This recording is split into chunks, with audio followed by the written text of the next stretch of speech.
Hello, and welcome back to the JRB podcast. It has been quite some time. I am Ryan Levine, joined here with Jeff Jones and Bohdan Temnick.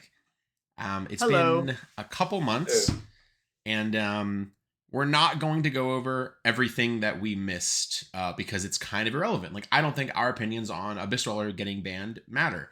Kind of funny to think we have not had an episode since that happened. Regardless, we're going to talk about. And it's mostly my fault because I was doing the world grind and I was at a regional every weekend for like 2 months. So And that's what we're going to talk yeah. about first, actually. So, yeah, Jeff was doing the regional points grind. Bohdan was just recently had his WCQ. I have not been playing in competitive events recently. However, I am now full speed ahead on the Justice Hunters format. I'll be playing Vancouver, and I'm probably going to start. I'm probably going to attend my first locals in 2 years in a week. So, exciting stuff. But first of all, because I do like Vanquish Soul, which we did talk about actually. The Vanquish Soul cards had been revealed the last episode, but literally we have not had an episode since they actually came out in Japan and have kind of been like running the show. So obviously I have a lot of thoughts on that and that deck and how I think it will work here. But first, I guess Jeff, let's talk about your regional thing. So I was vaguely involved in it in that one of them you stayed with me and we went to the Virginia regional, but your last couple weeks you had really good run with Malice, right? You got first at the Richmond regional, you top aided the one after that. I'm certain you've top aided more than just those two. Those are just two that I'm remembering, but you played pretty much the same deck the whole time. Like you made very small changes and maybe changed your side deck, but we briefly before started recording we talked about how you've now played Malice for 8 months and you have not changed deck since then. So I guess let's have your maybe definitive take on Malice, like how you liked the deck and if you think you want to see decks like this come back in the future or if you're kind of tired of the play style and want to play something else now. Yeah, I mean, I really am trying to think of a time that I've ever just played a deck for 8 months straight and not changed it. Like I literally have entered every tournament I played in with Malice for 8 months. And I think that's kind of crazy because I usually get bored of things, but I think I just knew that this was the deck. I mean, you can kind of like look forward and see what decks are coming out, right? And when I look at everything else, nothing else really appealed to me. So very early on, I was kind of, set on, well, I know this is what I like and this is what I'm going to play, so I'm just going to do it. And yeah, I mean, yeah, the regionals all went really well. I think I went like at 3 of them, I went 7-2. One I went 8-1 and got third. One I went undefeated 9-0 and got first, and then one I went 8-1 and got second. And then there's the YCSs. I think I got top 3 YCSs with it. Trying to think as far as like decks that are like it. I mean, before we are going to talk about Justice Hunters, but uh, as far as wanting decks more like it, I feel like the uh, Dragon Tail deck is actually quite similar to the Malice deck, and that's what I've been playing since I got home from Nationals.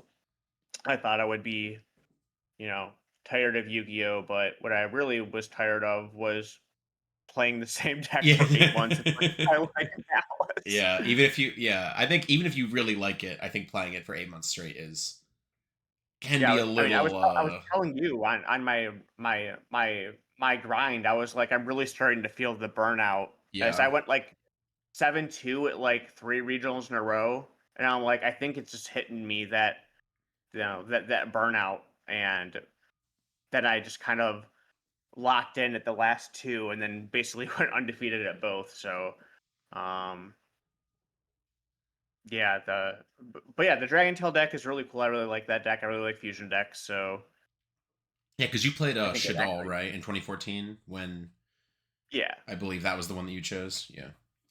Yeah. Well, I started off with Burning Abyss, and the second wave of support came out. I didn't really like it that much, and I really liked El Shadal Fusion, and then I kind of locked in on Shadal. Yeah.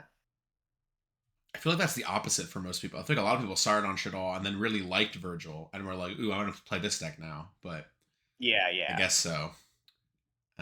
Yeah. So reasonable run. Unfortunate, you couldn't make it through the playoff, but That's Yu-Gi-Oh! okay. Yu-Gi-Oh! Is Yu-Gi-Oh! Yeah. But Mhm. it was I think the event actually, like the WCQ, was really unexpected, right? Like I obviously, like, the results of one tournament don't dictate an entire format, but I did not have Orcus and Gem Knight, in top 4 on my bingo card. There was one Vanquish Soul in top 8, which I don't think was as left field. Like I did, but I wasn't expecting that deck to be super great without the Canine cards. But yeah, the other top 4 was Rhizo, Malice, Orchist, Gem Knight, right? Am I? No, it was 2 No, it Malice. It was was two double Malice. Malice, Gem Okay. Knight, Oh, Orchid. There was no Charlie Rizal or played. Mitarugi at all. Yeah, Yeah. Charlie got 5th and he played Rhizo. Okay, and then Yeah. Mhm. pretty much the rest of top 8 was Rhizo, wasn't it? No, Did they all Charlie Rhizo? didn't. Charlie didn't play Ryzel. Charlie played He played It was Mitsurugi just Fiendsmith. Oh, Mitsurugi. really? Yeah, Okay, yeah. interesting. So was there no Rhizo, or did Clifton play Rhizo? Yeah, there was. Okay. Clifton played Ryzel, and Mario D'Amico played the Onomate Ryzel, and he Okay. came 6th. Think of it 6. Which is Okay. funny that I can tell you exactly where all of them Yeah. placed because they had to Be- play. They all had to all play out. yeah, because Kind of crazy. Elijah double qualified, right? Yeah. That's yeah, Well, he no, qualified. Oh, Julian Julian, Collin. Julian Yeah, double yeah. Oh, But qualified. also like you're technically meant to play them out because it's happened in prior years as well. So Yeah. like the Aaron Furman effect. Mm-hmm. I don't know. It's probably happened to like 10 other people too, but the Furman one sticks out. I think for most. No one ever Yeah. thought 5th place would get to go to the World Championship, and Furman got the Make a Wish instead of Charlie this Mm-hmm. time. Yeah. Understandable. Sorry, one But second. yeah, as far as like the Rizal being lack of Rizal, so Top Cut was kind of mostly what I thought it was going to be. Um, the only deck I really didn't think could top was Gem Knight because I played against that deck a lot, and I felt like once you know it's Gem Knight, game 1 you if you win the die roll, you just make them go first, and you automatically basically win game 1. But It was um, popping off on DB the last like 2 weeks. People yeah, were yeah. playing it and hitting top, and I was like, oh, I'm pretty sure people are just gonna play this and try and cheese. Like this, it felt like a crazier Lunar Light deck. Like not crazier in the sense of like Well, it was it like would put up a so towers, but it was sort of the same premise. I guess it doesn't lose to Protoss calling Dark. Like Well, it also like so the thing I was telling Billy about this at dinner because he really likes the Lunar Light deck. But in Japan, I feel like Lunar Light has the ability to succeed more because their format is so vastly different in the aspects of what decks are viable. So you have the mm, decks like Vanquish Soul, you had Malice, you had Yummy, you had anything with Canine in it, and mm, those things like in general are like not very weak to hand traps, and you've seen hand traps really fall out of favor, especially like the singular hand traps, like imperm and stuff like that. Um, and they are also that thing is like really like weak to bestials, where bestials are so good here that when you play the Lunalight deck, you get paired into the things that make it unfavorable. Like the bestials are so good against you. Like imperm is really good against you when it's not really good against like the other decks. Um, like it's just really hard, I think, between also Droll. Like Droll is pretty good against it. When you're siding, Lancia is good against it. Especially if like I get to go first and I have a Lancia in my hand, it's pretty hard for them to like crack your board under a Lancia and like mm. try and kill you. So there's just a lot of things going against that deck. Where the Gem Knight deck, which is another kind of kill you deck, uh, doesn't really have that issue with like imperm, and it probably has some an issue with Droll, but like the bestials really do not matter because they're all like earth monsters. Um, yeah, I know I got cued into it on Dueling Book, and I was like, oh, I lost game 1, and then I kind of knew what was happening, and then I won game 2 and 3. But I think it's another one of those decks that can, just thrive on people not knowing what your deck does, and that's pretty cool. I like when decks can do that. I do think it is fascinating that Gem Knight transitioned from an FTK deck to a go second, kill you deck. Like, actually Yes. fascinating. Which, like, I know that the new cards have effect damage specifically because Gem Knight so many times accidentally was an FTK deck.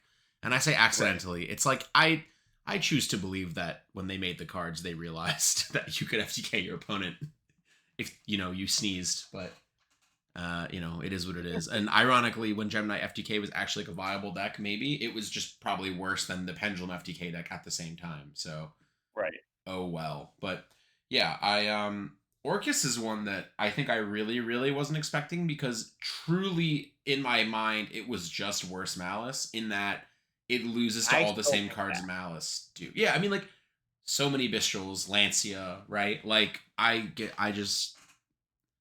know. That one was kind of shocking to me, how that one did so well. But we saw the finals. No Orcus cards were involved really in the No. fight. So I mean, I don't know. there was, like, it was, but depends if you count it as an Orcus card.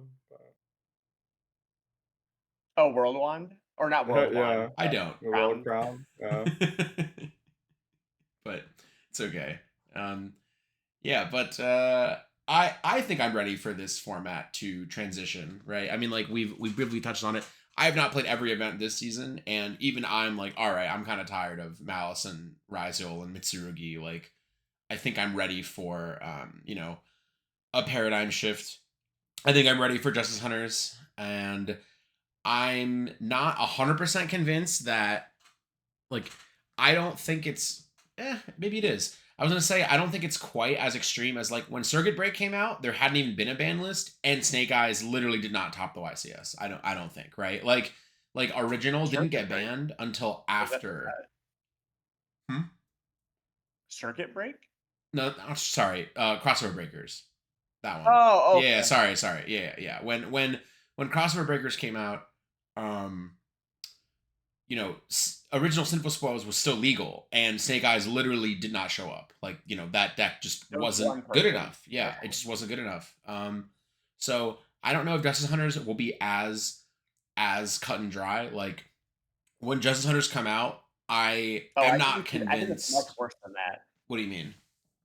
Like, I think these decks, like, if you like compare like Snake Eye and then Mm-hmm. the release of Crossover Breakers to our current format and the release of Justice Hunters, I think this is much more of a change, because literally all 3 of these decks are good and all of them change the meta.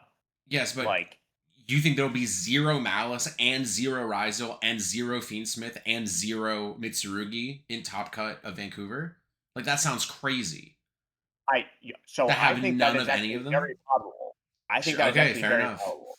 Fair enough. The only one I think that could maybe is Malice, but the other than that, I think the other cards are so unfavored into the new ones, and especially like the Fiendsmith cards. Like, the Fiendsmith cards are so unfavored into the K9 cards, and K9 Oh is yeah. basically Yeah. just the new version of Fiendsmith. You just put K9 in everything. That's what it is, honestly.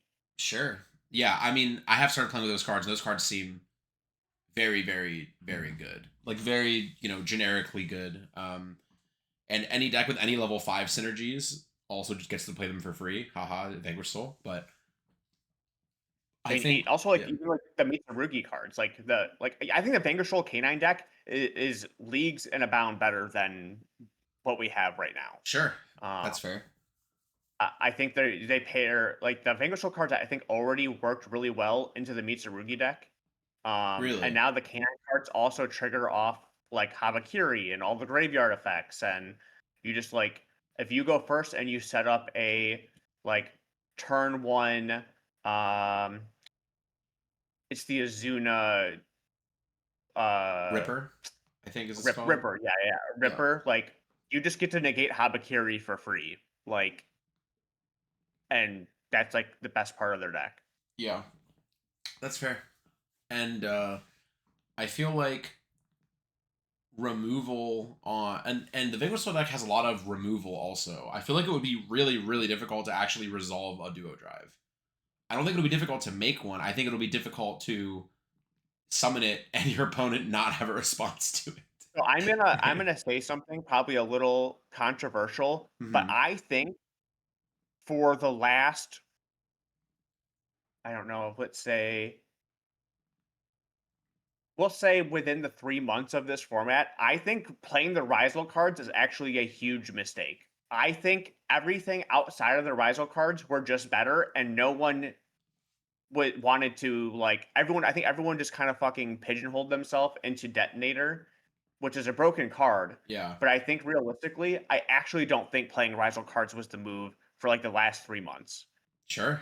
And I think if we were to like keep playing this format, not changed, I think other people would realize that, and you would see more decks like the Fiendsmith meets Arugi deck. I've said for quite a long time to my friends, I think like the pure meets Arugi deck is actually better than the Rizal deck. Interesting.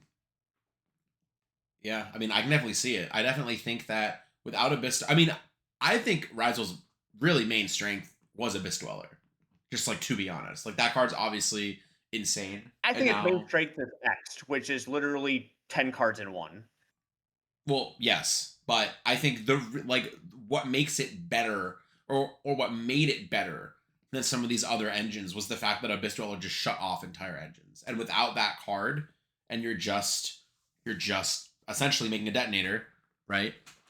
I definitely see what you mean. Where like perhaps it was better to just be doing other stuff. Like it's just when people, it's just so unfavored into a lot of the hand traps, like Droll, Fua, the charm, like and Perulia, like the Fiendsmith and the like pure Mitsurugi deck just like does not care about most of those cards at all. It can play around Droll relatively well. It can play around the Charmies pretty well. Like I really do think if we were to like, if this was like a format people played like 10 years from now, and people Rizal like wouldn't be played. what they do, I think do think the Rizal cards would just end up not being played. And you can even see that there was like this instance where, as time went on, more and more Rizal cards were getting cut from people's decks. Yeah. People were playing less and less Rizal cards. Star Rizal was like $1. People It was like realize that 4 or like 5 when Rizal you're cards in their playing deck. Mitsu Rizal, yeah. Well, they realized there was a benefit. Like if you had to start with the Rizal card, half the time you were getting drolled, and then you had to Detonator. But if you were starting with the Mitsurugi card that would put Murakumo on the field, and then you did other stuff, you would trade, a 2-for-1 every time they tried to droll you, and then just get into a simplified game where Murakumo was just a negate. But like the Rizal cards, X specifically, just not letting you do that where you start a Murakumo and then summon an X becomes the biggest concern. So I think like Heraldic Rizal is just like its own different beast, right? When we look at like the Rizal cards in other engines, I think Mitsu Rizal is the one where you probably won't see Rizal cards, but I think the decks that like are essentially just rank 4 decks will still play the Rizal cards even if we look back on it. It's probably just like their efficiency in the format, right? Like the Dodo. Because I still think Onomat Rizal is playable, yeah. Like for sure. I think it's just exclusively in the Mitsu deck because like the Mitsu cards, for one, Habakiri do everything that the Rizal cards can do, and like sometimes it's more insulated and a little bit stronger. So I think that's why we saw that sort of shift. And like Two Bodies still did Protoss and everything else, and like you got to make Fiendsmith cards, or you got to end on IP. Like I don't know, man. Watching Avery play that pure deck, I saw some heinous stuff. It wasn't even like combos; it was Futsu summoning back 5 bodies and just like sitting there and me not being able to kill him. Like that kind of stuff is scary to me. Yeah, like like I'm surprised we didn't see that on feature at all ever. Like just a Futsu completely walling the opponent, because like every time we played and that happened, it just felt so surreal. Like why are there 5 dudes staring at me? Why can't I kill? Like you have to do the mini game inside of a mini game. It's great. Yeah, I'm kind of interested. I mean, I agree with you that K9. I had not really thought about how good the K9 cards seem against Fiendsmith and Mitsurugi. But at the same time, yeah, I can definitely see the Vanquish Soul K9 deck just kind of mopping the Fiendsmith and Mitsurugi decks.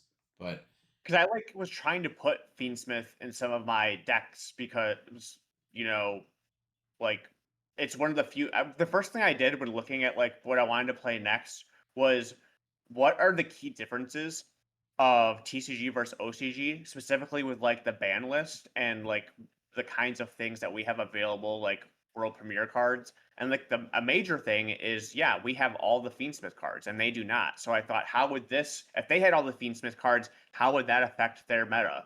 And I started playing with them. And I was like, I actually just don't think I can afford playing these cards and just like activate a card that loses to Droll and then also gets hit by Izuna, which just sets up a negate from the graveyard anyway. yeah, I Yeah. think it's kind of fascinating. This is now like maybe the fourth time in a row where we've gotten an engine that was kind of splashed in a lot of decks and then ended up getting banned in Japan, and we have just not even touched it and just stopped playing it because it just wasn't good enough Yeah. anymore. It's like Yes. the adventure cards are the first one for sure. Like those cards are just all at 3, and we just everybody stopped playing them because I mean, granted, the cards that synergized with them all got, hit. And I maintained from the beginning, I don't think Griffin is a compelling enough reason to put adventure cards in your deck. Like, I literally played adventure cards without Griffin in it in an Eldritch deck because I just linked away Enchantress. Free body. It was 3 free bodies essentially, and it was 3 or 4, it was 2 to 3 spell and traps you got to send for Magician Souls. And so the one card, was essentially just draw to Anaconda Scythe them, right? Like that's what it did off just one card. And if you keep up Griffin and the token, you can't do that. So those cards kind of phased out when and then even in the other decks, you never used it for Griffin, really. You used it because it was a level 4 and a level 7, and you would summon a Rose Dragon, and then you would make a level 10 and a level 7, and that was your combo. Or you'd make a Baron and a Fiber. And obviously, Baron plus Fibrax is 100,000 times stronger than Griffin, right? So then we had Fenrir is banned in Japan and at 3 here, and no one plays it at all, really. Oh, there's another instance that you're forgetting about also. What? But yes, Fenrir also. What is the other one I'm forgetting? I'm sure when you say it, I'll be like, oh yeah. Diabellstar and Wanted, like that Oh engine. We have 3 of all of yeah, those. yeah. We don't And have original, but yes, we do have everything else, and I do think those cards are not it is bad. literally an Omni Negate plus draw a card off Yeah. of one card. And there's Yeah. just no reason to play it. Yeah. Yeah, that's true. Because you can do either the Azamina stuff or you can just play the trap, which I think the trap is not even bad. The trap is Well, you can play both. Well, yes. Like it's you can do a lot, and I agree with you. Yeah, those cards just fell off the face of the earth, didn't they? I also just realized that you mean the negate trap, right? I do mean the negate trap. Mhm. What do you mean? Oh, okay, 'cause you can play the one that's like Book of Moon that resets itself, and that's like the one card combo is like you end with the Omni Negate, you draw a card, and you have that Book of Moon trap set with one card. So Okay. Yeah, that sounds strong, but no need. Engines are too strong. Like the engines are just too good right now, and like the deck's engines are too good, and you need more non-engine. Like if you just play 40 engine cards, you will just not win. Like you just can't. Yeah. Because you can't afford to have those cards in your Yeah. hand going second. That's Yeah. what it's come to. Yeah. Which and I think that's where the Vanquish Soul Canine deck is kind of like bridging the gap of like engine and non-engine, where when you have 6 cards in your deck that are both engine and and hand traps essentially, you get to play more engine because so much of your cards, double as interaction, that your deck is just more consistent than every other deck by default because you just get to play more consistency cards that serve dual roles. And over the course of a long tournament, that matters a lot. So we'll see how that goes. And that's also why I didn't think Vanquish Soul was gonna do super well this weekend. And I guess it didn't really, like one spot in top 8. It had 5 spots in top 64, but 3 of them lost in top I thought it would 64. do okay. I thought there Yeah. would be some in top, but Yeah, but it was Like- like the 6th most represented deck or something, or like 5th or something like that, right? Like it was not bad, but it did not perform as well as Malice and Ryzel and Mitsurugi and Fiendsmith, No, obviously. So because like Holly Sue is obviously very, very good, but when you only have Holly Sue as your that sort card is of broken. You're interact, underselling it. Holly Soul is extremely good, or Holly Sue is extremely good, but when it is your only, interactive engine piece and you don't have Azuna yet, you are doing your like proactive engine disruption play half as often, right? So the main like strength of the deck is not in full effect yet. But yes, that card is incredible. And that will probably be a meta defining card for a while. I feel like I feel like they will limit that card or maybe even ban it like more quickly than I would like, but we'll see how it. Maybe I'll play one event with this deck and be like, I never want to play this deck ever again. But we'll see. I feel like they would go after the canine cards first because those are the cards in like every deck. Sure, that's fair. Yeah, maybe that is true. Yeah, because even without canine cards, the Vanquish Soul deck is still playable. Clearly, as we've seen, like it's still a fine deck. That is true. They might go after canine cards, but as far as the other newer cards, one thing I did want to talk about a little bit is I was working as a vendor for AU at the WCQ, as I have for a couple of events now. This is probably like my like 8th or 9th event I've worked as a vendor at a YCS or the WCQ, and I've started seeing like patterns develop of like, obviously not every single person that plays Yu-Gi-Oh in the whole world is in the room for these events, but there were like 3,000 people there, and I think you can get a pretty good idea of where the meta is shifting based on the cards people are buying or the cards people are asking for. And something that I thought was super interesting that I've been taking notice of is like at the beginning of the year, right, at Orlando, it was like the second event Ryzel and Malice were legal in North America, and it was the first event after the ban list that like completely took Snake Eyes away, right? The most asked for cards were Ryzel and Malice, as you can imagine. And, that made sense. It was like people were getting their decks for the format. And then I think that was also like Meowls might have just come out. And, that was obviously a card people really asked for.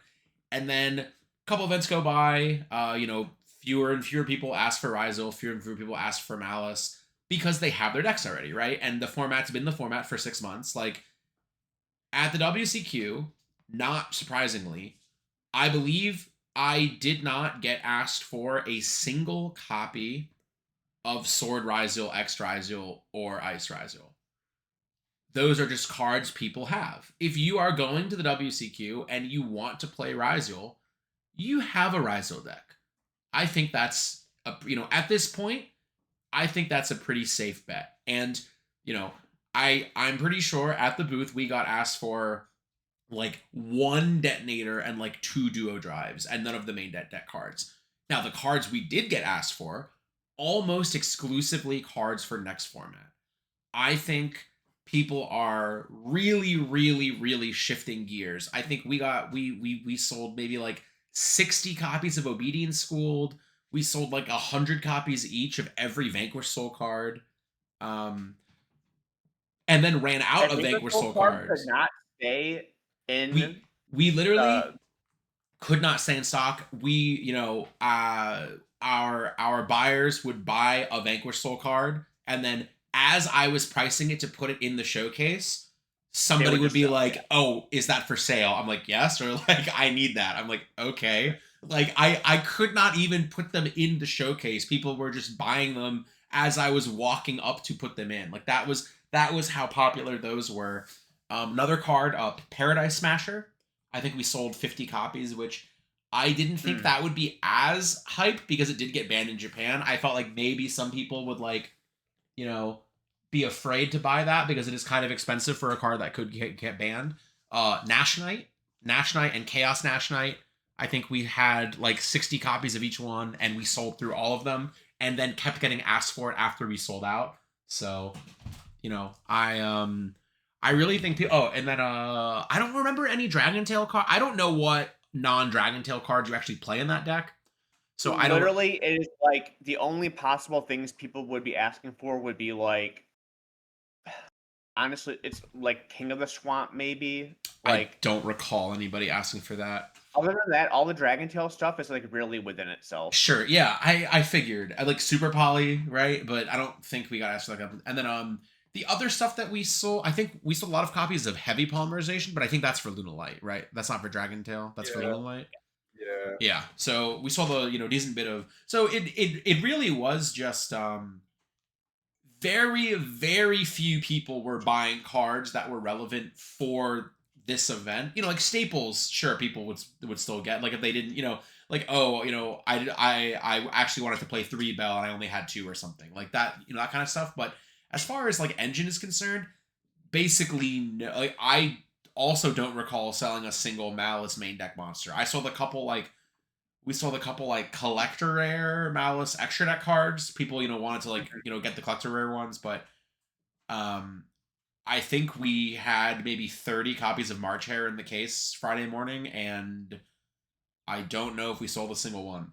Actually, now that I think about it, I didn't. Maybe someone else when I was in the bathroom sold one. There's But too much bandless chatter, man. Yeah. Like, people are just they're just reading into the media and just seeing all of this stuff getting thrown at them. This card will get banned. This card will get banned, and they're not going to consume, and they'll just be upset.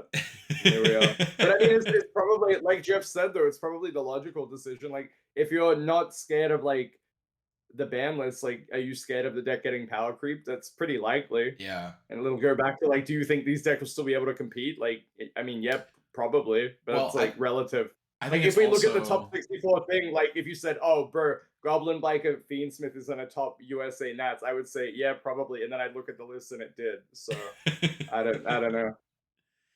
I don't think. I mean, I do think it also goes beyond like viability. I think it's even like Jeff is literally Malice's strongest soldier, and Jeff is like, I'm gonna play the next deck because I'm tired of this. I've been doing this for 8 months. Yeah. Right. So like, Yeah. I get it. Right. Like, I get that. Infinite people just want to play a new deck, and Vanquish Soul looks really strong, and it's the cards are expensive now. They weren't expensive, a month ago, but all the cards are expensive now. So maybe now it's hard to buy into, but at a time it wasn't, right?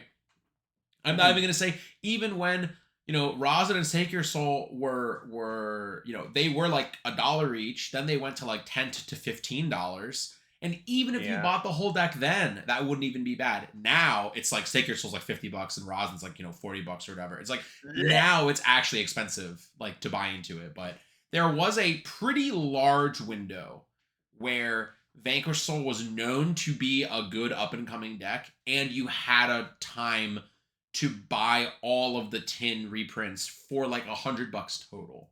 So yeah, absolutely. There was a pretty wide margin where people could have this deck. So unless Justice Hunters becomes extraordinarily expensive, which I am not convinced that's possible, just based on how cheap the Crossover Breakers cards not only ended up being, but how cheap they were like on release. I use cheap as like a relative term of, I think I'm just still so traumatized by how expensive it was to build a Snake Eyes deck at the beginning of the season. Like, if you wanted to play YCS Vegas in 2024, I believe the lowest rarity Snake Eyes deck, not counting staples, not counting the extra cards you should have already owned if you play competitive Yu-Gi-Oh! If you had every card printed before Agov, literally every card in the game printed before Agov, and you wanted to play Snake Eyes for that event, I think it was $1,200 to $1,500. That's just how much those cards were.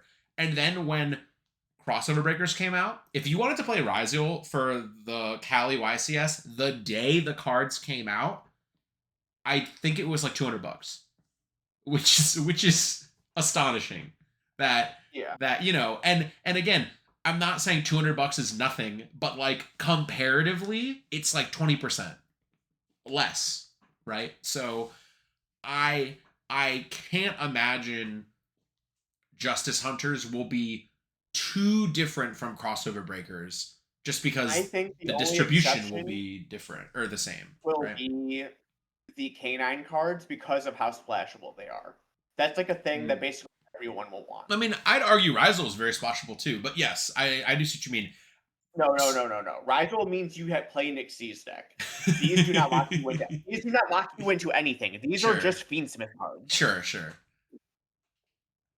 Yeah, that's fair. Yeah, so I imagine if somebody already has a Vanquish Soul deck, and then now it's like we are seeing. I think what's kind of become interesting to me now in Yu-Gi-Oh is like we don't see the actual decks be that expensive anymore. I think it's just kind of because of like the quantity that's being opened, right? It's like there are enough Vanquish Soul cards to go around. If you want to play a Vanquish Soul deck, you can go online and buy them. There are plenty copies listed. It's not an issue. The problem become the weird old cards surrounding it. Have you seen how much Umbral Horror Masquerade is now? That card, yes. the super rare, is like $60. And the ulti That is can't like be a rare in yes. Justice Hunters. If that card is a rare in Justice Hunters, it's over. But yes, like the ulti is like 120, and that was on their card we could not keep in stock. If we bought one from some, if somebody sold one to our buyers and we put it in the showcase, it would be gone in 5 minutes. It's just a card that if you want to play this deck, there's a perception that you need this card. If you actually look at a bunch of the OCG deck lists now, they're not playing it anymore, which I don't know how or why. Like I haven't played it enough to really figure out like what the optimal one is. Nash Knight and Chaos Nash Knight are in every single K9 deck. Those cards are great, but most of them are not playing Umbral Horror. Umbral Horror does not do anything going second. It is a going first card. And if you resolve your going first cards, I don't think you need it. What they're playing now is they're playing I would agree. Chaos 101 and Chaos 107. Because that means that going second, your Nash Knight gets to attach an opponent's monster to, attach a Chaos guy from your extra deck. Then you put Chaos Nash Knight on top of it. Then you turn that one into Chaos 101 and you attach a second one of their monsters. So you just take two of their monsters, non-destruction, and that's just a really strong removal effect going second, right? Just the fact that you're getting these cards off the field, not triggering any effects because they're getting attached to you as material. Or Chaos Tachyon Dragon negates your opponent's entire board, right? When it's summoned, it's spell speed 1, so it's like your opponent has to, like, it doesn't beat negates, but it beats like big continuous effects that would prevent you from destroying or anything like that. Anything other than unaffected by card effects, pretty much Tachyon Dragon lets you get through. And it's big. It's 4,500. The Chaos Tachyon. Yeah. So like that's what their meta has kind of shifted to. And again, I've only watched a couple of games. I've only played a couple of games, but I don't think that's too far off. And I feel like we will reach that point soon. Also, you could just play all of it, like realistically. Like you could just play all of them. That's a lot of extra deck spaces, but it's not against the law, to put three of these. It should be, yeah. But it's not illegal to put 4 of these in your extra deck. But I do think extra deck space is gonna get really relevant. A bunch of the none of the Japanese top 8 decks from the Japan Championship, their qualifier happened last month or last week or 2 weeks ago, and most of them, if not all of them in top 8, didn't even play the Vanquish Soul Exceed monster. So extra deck space seems really tight if they're not playing Vanquish Soul Rock. They're playing Rock of the Vanquisher, but they're not playing Vanquish Soul Rocks because I guess putting rocks. Do they play SP or no? They do still play SP, which is what I was kind of curious about. I couldn't find enough. Like I was looking through some of the VODs. There were not enough VODs posted for me to find every single use case. Like I really wanted to find like someone summoning Tachyon Chaos Dragon and me being like, oh, that's what that's used for. But like, I just don't think they played against any of the matchups where that card would come up. But I also don't think I saw them make SP, and there was a time where it was super relevant to not have rocks, because something about Yummy is, I think if you get rid of their field spell that gives them attack points, it's really hard for them to kill you, right? Like, all their main deck guys have 0 attack. Only like 2 of their extra deck guys have attack at all. They can What only do you do like, mean by get rid of? if you SP banish their field spell that gives attack. Specifically banish it. So Yummy is the one I'm the least familiar with, which is ironic because I love cats. However, I hate the way the deck plays. Yeah. But I know there are the point of the deck. I think that the field spells can shuffle back somehow, but I don't know if like they can shuffle from anywhere. I don't think they can do it from banished. From what I was looking at, they can shuffle from grave, and they have a card that also adds it back from grave to hand. But if you banish the field spell, because the field spells can recycle banished Yummy monsters, but I don't believe they can recycle banished field spells. So one point of interaction that I think is relevant is SP banishing the field spell that gives attack points, and it becomes much harder for them to actually close the game. Not impossible, but harder, I think. And a couple of the games I was watching, what's up? So I also found that even when they do get a bunch of attack, like I with my like dragon tail board ended with like 3 monsters with like 2,800 attack or more, and like it seemed like they didn't really have a lot of removal. Like they had to uh it seemed really hard to like clear all the bodies and then try and kill me, and then I just had all my cards. But that was only like I only got to play like 3 games against the Yummy deck. So yeah, I think allegedly, from my very brief digging, Yummy is more or less, they build their deck to be good into Vanquish Soul Canine, in that a lot of them are not really playing hand traps that trigger in the hand. The Yummy cards don't trigger in grave, so it doesn't let you activate Izuna or whatever.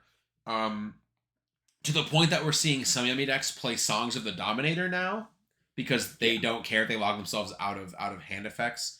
And I don't think that deck is very good against Dragon Tail, or at least like the cards that they play specifically to beat Canine don't really have as much overlap against Dragon Tail or Draco Tail or whatever. So we'll see how it develops, but I think it'll probably, like, it's looking like to be Draco Tail is weakened to Canine cards, and Canine cards don't trigger against Yummy, and Yummy has a hard time against Draco Tail. One of those like weird triangles, and we'll see, where we all end up. But that's what it's looking like, just from a surface level, analysis, I guess. But again, we'll see, because maybe there's some cards you can play that patch up your bad matchups. But well, if there are, I haven't found them in the last week. Yeah.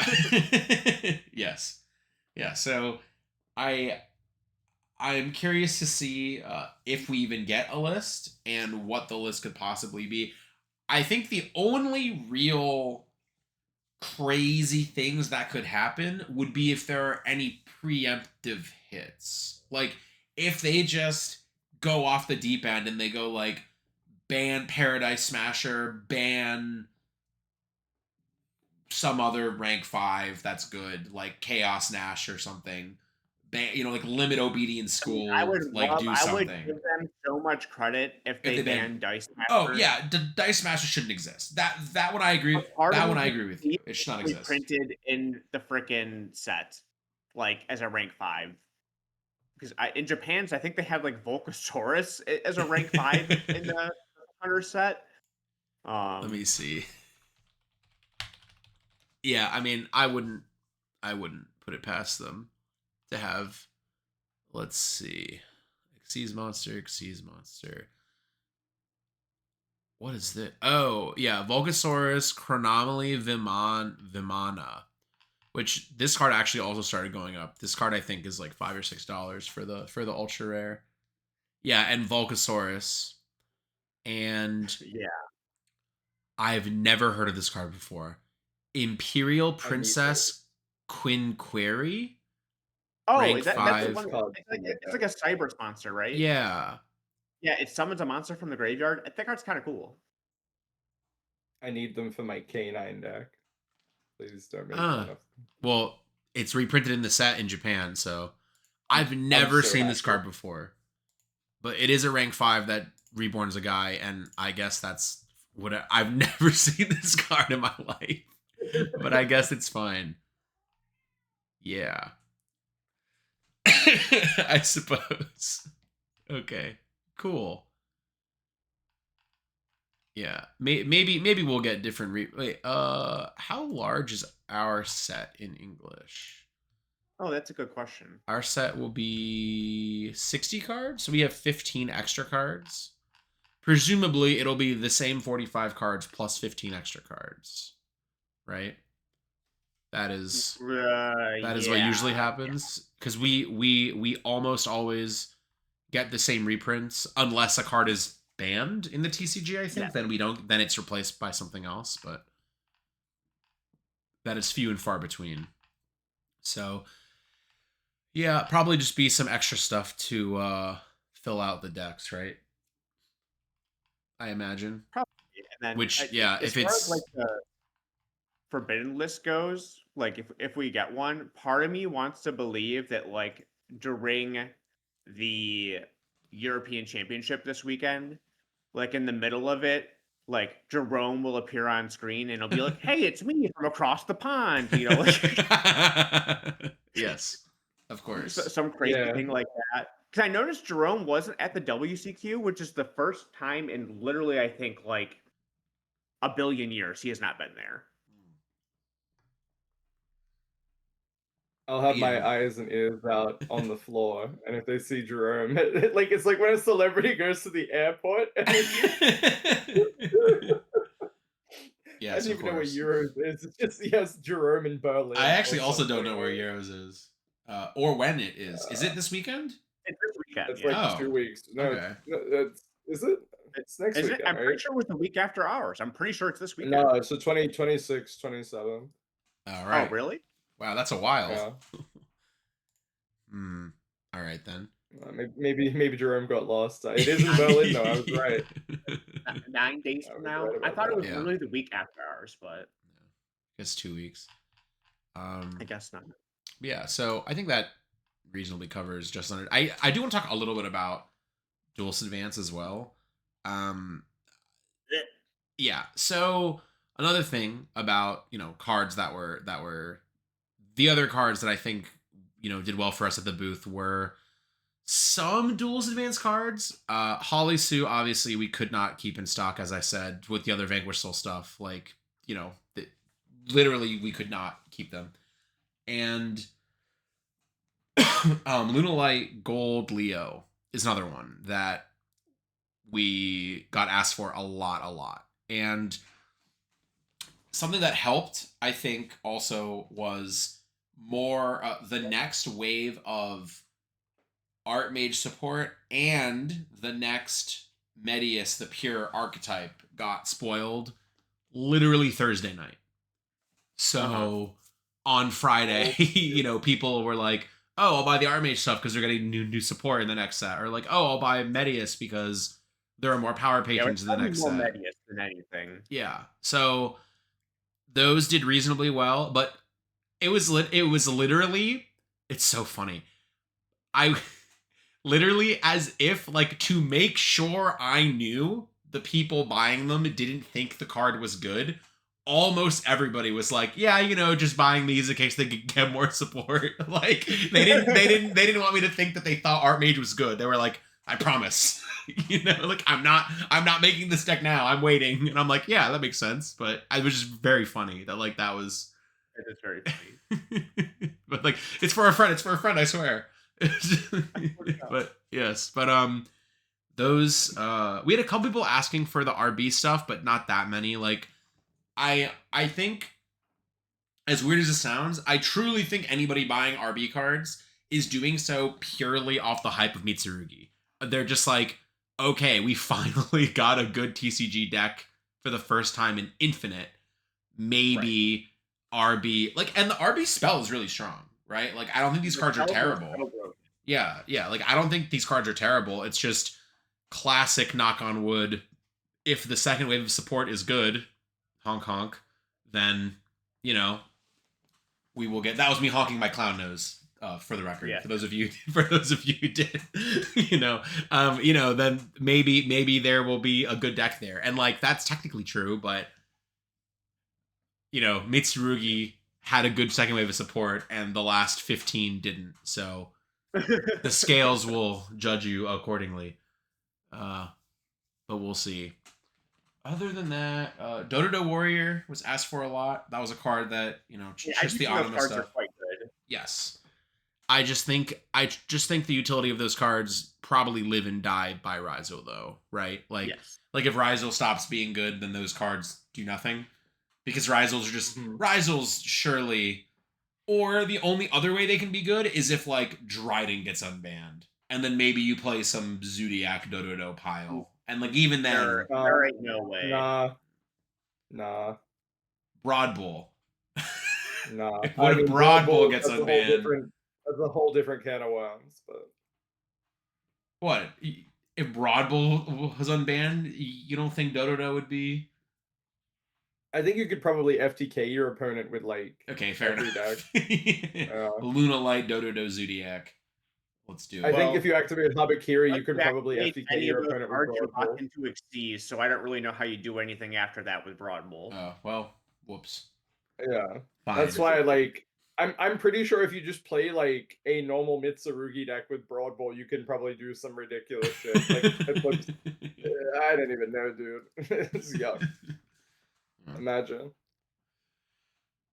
What else even came out in this set? I actually can't think of anything else that mattered at all, unfortunately.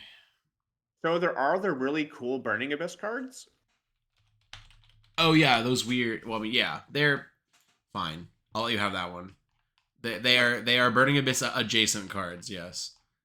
They are just burning. They've been doing that for like sets now, where they release world premiere cards that are basically adjacent to world premiere archetypes of the past. Yeah. And the three new ones are actually like quite good.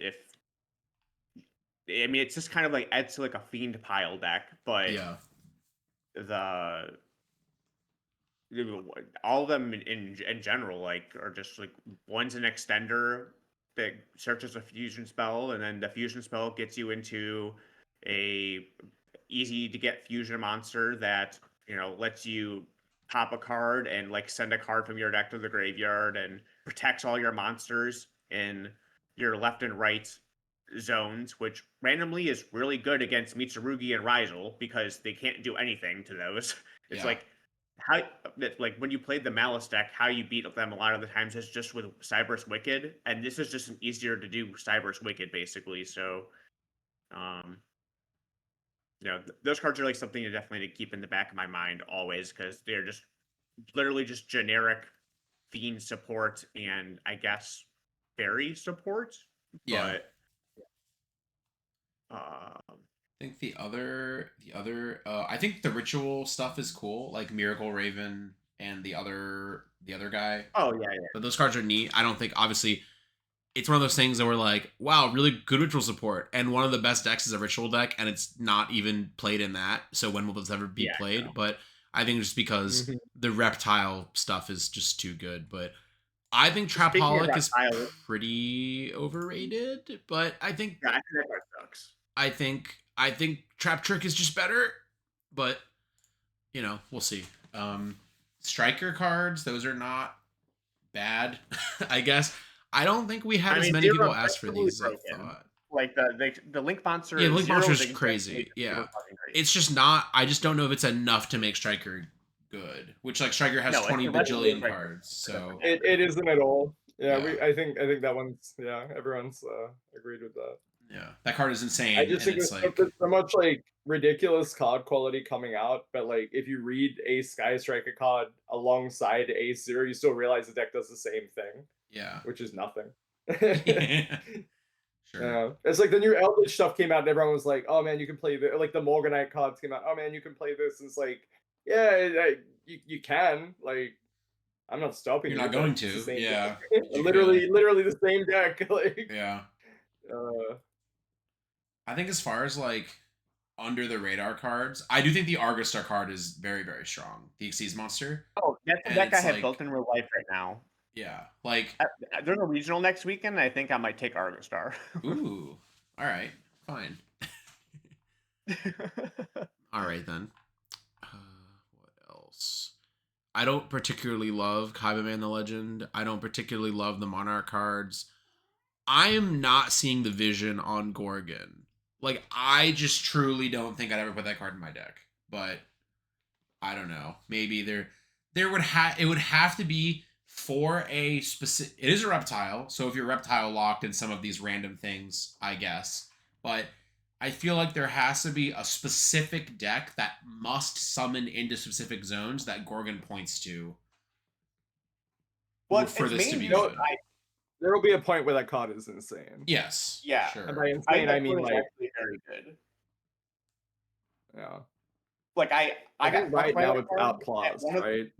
like kind of recently, where I just like my opponent ended with IP and a guy in the he was just playing like a Mitsurugi deck, Yeah. and I normal summon Chessy Cat, and I'm like, if he makes SP here, it doesn't matter. And I like use effect to draw a card, and he chained SP and made Gorgon, and then like my couldn't draw any cards, and then I was just kind of fucked because you can like No. you can just move it to whatever zone you need at Yeah. that point. Yeah. So yeah, but I think that covers DUAD. I think the next thing we want to talk about was Time Wizard. Yeah. So I don't have a whole lot to say about this one. I just think we kind of just should acknowledge that there's stuff going on with that. There was obviously the whole drama with the Time Wizard rules changing at the WCQ, and people felt like they got kind of rug pulled because they'd already like gotten travel to that event, and then now they didn't want to play it anymore. And then, in an astonishing decision that we literally thought was impossible, they backtracked on it, which I would not in a million years have guessed they would change their mind on a decision like that. No, Like, absolutely that not. was crazy. So now, you know, the WCQ FAQ, when it was updated for like the fourth time, specified at the WCQ we will be using old Time Wizard rules, and it kind of implied moving forward that would not always be the case. It did establish a new format, Time Travel, which is old card pool with current mechanics and card text. And I have a maybe super hot take on this change. So I actually, when the announcements went up, I intended to make a video on this to put on this channel as like literally the first like actual like scripted long form content that I have made on YouTube or for Yu-Gi-Oh in like literally like 4 years. Like, I actually wrote a script. I wrote like 4 pages. I still have it. I might actually read a little bit from it. And eventually I was like, I just think if I say this, people will just get mad. And do I really want to spend 7 hours recording this video just for people to tell me to die? You know, and like, I guess not. you know, like it does not matter what I say or you know how well or not I articulate anything. People will just get mad. So what is the point? But I basically, wow, this is longer than I thought. But I will speak to it a little bit now. So I if your thing is playing old formats, like your thing is you play Edison, you liked to play Yu-Gi-Oh in the past, you don't like current Yu-Gi-Oh, this is your hobby now, and you are upset by these changes, I get it. You are completely valid in feeling that way, and you know, that sucks that you feel like this thing is being taken away from you. I get it. That is awful. And on the flip side, I understand from a logistical point of view why this is a change Konami wants to make. And again, hot take, I think if you want to play the retro formats and they're not supported by Konami, I think there are many ways you can still play them. And I unfortunately can't really blame Konami for these changes because it makes things a million times easier on their end. And again, not just trying to defend the billion-dollar company, but like so many people complain about inconsistent rulings and whatever when playing these events because there is not an official database of these old rulings because there was not the correct documentation back then.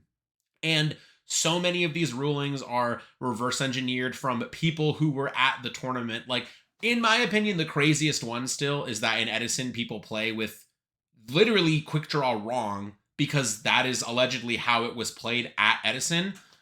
I've talked to Jeff about this and he said, I don't remember that being the case. Who knows? Jeff won the tournament, so his opinion matters more than yours. Regardless, you know? I mean, people all the time will message me, how did this work there? I was And like, you're like, this was literally like 20 years ago. I cannot remember. Yeah, like They're gonna ask us this about the 2018 New Jersey YCS. Yeah. Oh And no. they're gonna be like, I yeah, got Goki. Oh yeah, for those of you who don't know, unironically, swear to God, gun to my head, at the 2018 New Jersey YCS, it was ruled imperm negated graveyard effects. And I know what you're thinking. That's made up. No, it isn't. If you impermed Goki Suprex at the YCS in New Jersey in 2018 and they linked it away, you did not search. Imperm negated it. Yes, that is a real ruling from that tournament. Now, if I went back and said, let's play Time Wizard, 2018, that format, if you told me you wanted to play with imperm negating Goki effects, I would not play with you. That is just a blatantly, blatantly wrong. Like, why? You know what I mean? Wait, Ryan, it's Ryan. like Time Wizard, Time Wizard, New Jersey format, 2018. But only the first 5 rounds when you can do that. We have to differentiate even further now. Yeah. We can keep going. Yes. Okay. So anyways, yeah. So you guys like, are playing the wrong version of Edison. You're playing the first, day one when Quick Draw was ruling correctly. No. We played at YCS Toronto 2016. Do you remember how Paleos were ruled wrong on day one? Day one. This is a big sidetrack, but these are extreme examples to hopefully illustrate my point of how inconsistent it is to play with event only rulings. So in 2016 Toronto, it was Monarch, Burning Abyss, Blue Eyes. Feels more made up. Yeah. Yes. Yes. Looking back on what we know about modern Yu-Gi-Oh, this seems insane. So day one, they ruled if you played a trap card, you could chain every Paleozoic in your graveyard. Again, those of you playing at home will go, that sounds made up. I promise you it wasn't. Day 2, round 10, I played against Paleozoic. And he lost game 1 and just conceded the match to me and said, they changed how my deck worked. I can't win. And I was like, what do you mean? And he goes, I went undefeated or like X01 day 1. And then they told me round 9, I can't summon more than 1 Paleo. I lost round 9 and now my deck just doesn't work. And then he lost to me round 10 and then he didn't top because his deck didn't function. And he's just like, even if I somehow get insanely lucky and beat you here, like there's no way I would win in top cut because my deck doesn't work anymore. Like his entire deck was he just played a floodgate and then just chained all of his Paleos. And then that was his deck. So like, or he would play a floodgate and then 1 trap. Because he didn't play very many normal traps because he didn't have to, in air quotes, right? So anyways, yeah. So like, yes, there are many, many, many event only rulings that are wrong. And I think going back and playing old formats by event-specific incorrect rulings at times is insanity. But here we are. So If that is your thing and you want event accurate hyper specific rulings, that's also fine. I'm not going to tell you how you can have your fun. But Konami is. So here we are. And again, I know playing event specific rulings and rulings of the era are different, but basically, because there are no databases like this that can have these, even just game mechanics, I still see people all the time not know how card effects worked in any old format when they try to play. And there is no documentation. And the fan made documentation is not always accurate. I will say that. And there are some things also that, like, I don't think it's even relevant for people to have ever known. And then now there are new card interactions that people are discovering because they didn't play cards back then that they think are good now. And we're now coming up with new card interactions that we have to reverse engineer based on old rulings that weren't properly documented in the first place. And it's just impossible. So I think that matters less so for Edison. I think we've had enough time that the community has kind of ironed out the accepted rules of how we want to play Edison, which is perfectly fine. But I think as the Time Wizard format shifts, it is very, very, very difficult to do that. So basically, the premise of this hypothetical video that I never made is I do not think the changes to Time Wizard versus Time Travel mean all of retro Yu-Gi-Oh is unplayable. I think you can still have very authentic retro format experiences with time travel rules. It just narrows it down a little bit. And by that I mean you pretty much are limited to September 2012 until 2017 is like the sweet spot of the rules are incredibly similar and none of the eroded cards are relevant because they're either banned in the format or have already received their actual errata. Like if you play 2015 format with current card text, that doesn't affect anything because Ring of Destruction and Crush card were unbanned with their eroded text already by that point. And if you play 2013 format with updated card text, it doesn't matter because all these cards are banned already. Like Future Fusion having updated card text doesn't affect 2013 format because Future Fusion is banned in 2013, etc. So I think Hat was a very, very good choice for them to roll out the time travel changes, is what I would like to say. However, the Time Wizard giant card was just a made-up, non-existent format at the WCQ.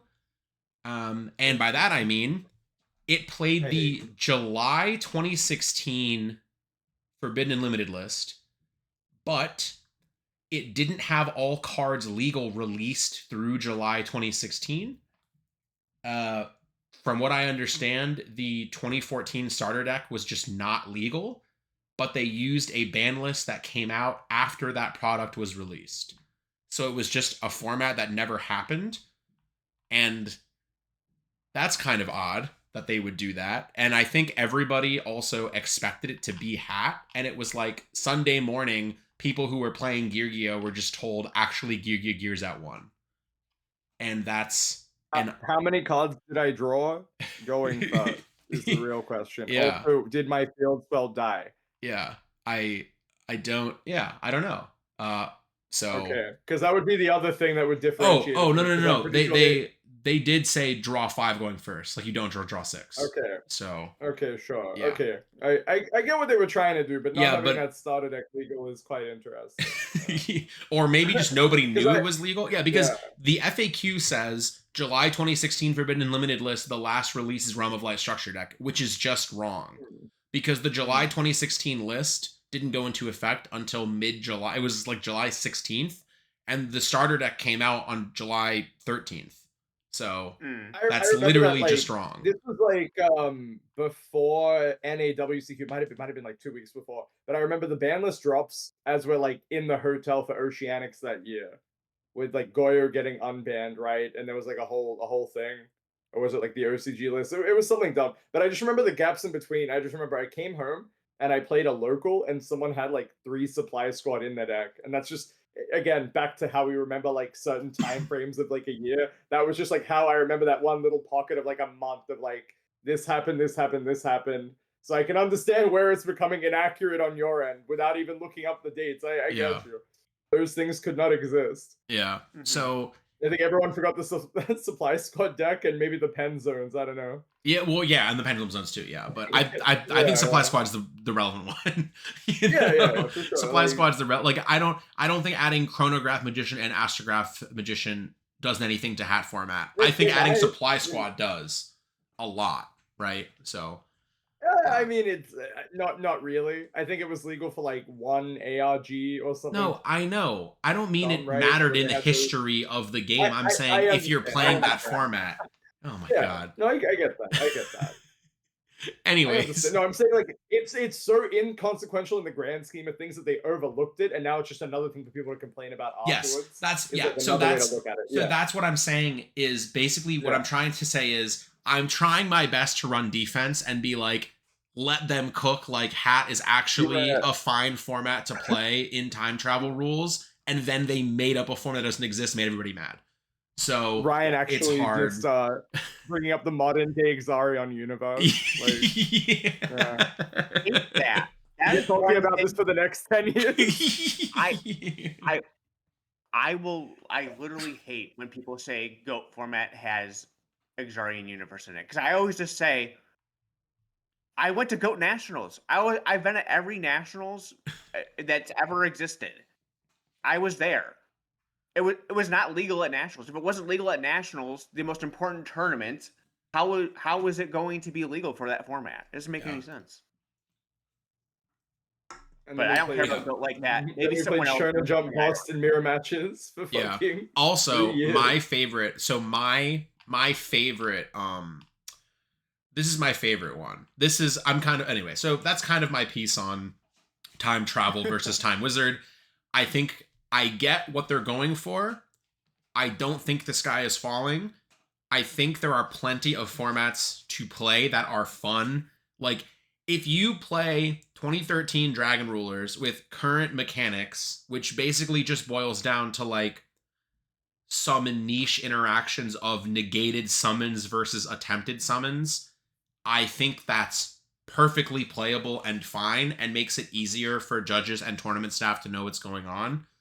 On the flip side, when the formats are just wrong, that makes it very confusing for everyone to know what's going on. So we're almost there. I think there is something there. Yes, it sucks that I think Edison is obviously a completely different game with current mechanics. Oh, I can't believe I didn't say this yet. The big one is priority. Is Ignition Effect priority? I personally think the game of Yu-Gi-Oh! Is better without Ignition Effect priority. However, trying to play Edison and the formats where it did exist without it is just a different game. And I get that. And I get why you wouldn't want to do that and why that would be a crazy change. So again, in my theorying of, I think the best times to play time travel format are September 2012 through September 2016. That includes Ignition Effect priority was already removed from the game. So the mechanical changes are incredibly small. Also, based on, from my understanding, if you played time travel 2017 onward, you would actually not have to summon non-links in your extra monster zone, which is hilarious. So if you wanted to play like 2019 format, you can just put Colossus anywhere, and it's very funny. So let's not play that one, but it's okay. Yeah, I would say 2012 to 2016 September are my candidates. My recommendations specifically are Hat, which is April 2014. And I actually like the formats before that as well, with just like fire and water. I also really like 2016, which had a decent number of decks, and 2015. 2015 is one of my favorite formats. I can't remember. When you say dates like that, I don't know what format that was. Ryan likes every year is what he's basically just said. No, I'm giving you specific ones. Quite literally. Sorry. No, Fine. you just started you like in 2013 I enjoyed, and 14 and 15 and 16. You get it, you love yeah. Yu-Gi-Oh. No, okay. I actually don't love September 2012, but Shut up. I don't know what that is. yeah, it's when All right. You it's ready? September Shockmaster 2012. windups. Shockmaster Right before windups. Mermail. Right before Mermail. Yeah, Shockmaster windups. Insecta agent garbage format. Yeah. 2015 post WCQ is one of my favorite formats ever, which is Necroz, Shadal's, Cliff War, Burning Jeff likes Abyss, that one. Satalar Knight, Wait, Ritual with Cosmo Beast. legal or no? Cosmo, yeah.